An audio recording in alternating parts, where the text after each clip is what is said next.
Alright guys, we're back in my garage for another episode of the B58 Digest. If you're new to the channel, I use these videos to help keep you updated on the latest developments in the B58 community. So if that's something that you're interested in, be sure to subscribe to the channel. There will be a lot more of these videos coming out in the future. So for today's video, we're going to talk about new rumors that have come up that are speculating that a manual Supra will be coming. And what we've seen here is basically there are images shared on Imgur or Imgur, however it's pronounced. And basically these screenshots show documents that are supposedly from somebody inside Toyota. And it reveals that there are going to be new manual optioned Supras available this year. And it's expected to be announced on April 28th.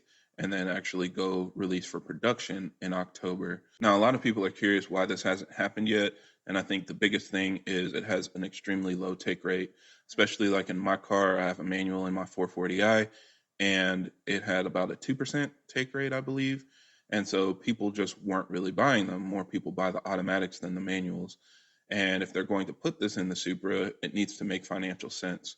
And keep in mind, when they make a change like this to transmissions, it can require a lot of additional testing for like safety and emissions and things like that.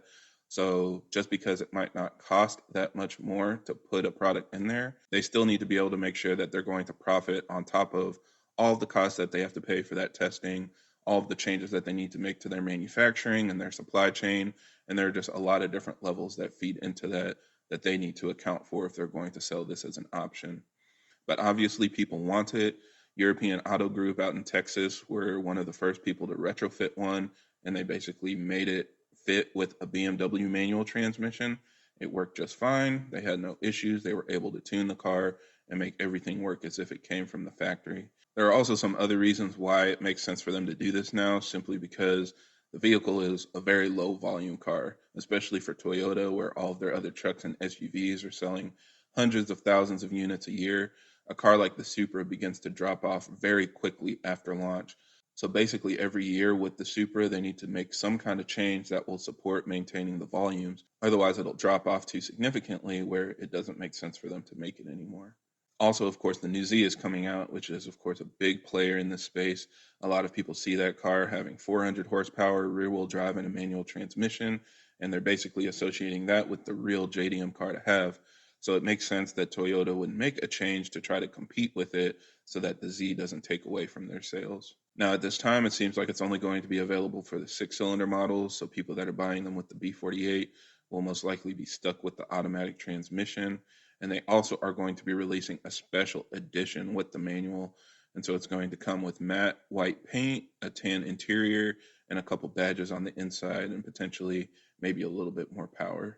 Now, the other speculation that has been on the table for a while is if it will ever come with the S58 from the M3 and M4. That really doesn't seem likely to happen simply because BMW doesn't have a good track record of sharing their M series engines with other models and other platforms.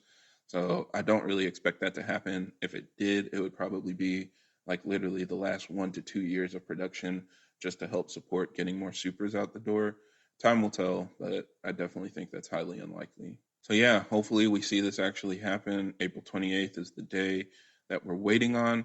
And honestly, I'm hoping that people actually buy them because that's the next step. Even if they offer it, if nobody buys it, it's just going to further reinforce that it's not something they need to do on future cars. So time will tell, and we'll just kind of have to see what happens. But that's it for this video. Thank you guys for watching, and I hope this helps. And if you have any other questions or comments, leave them down below.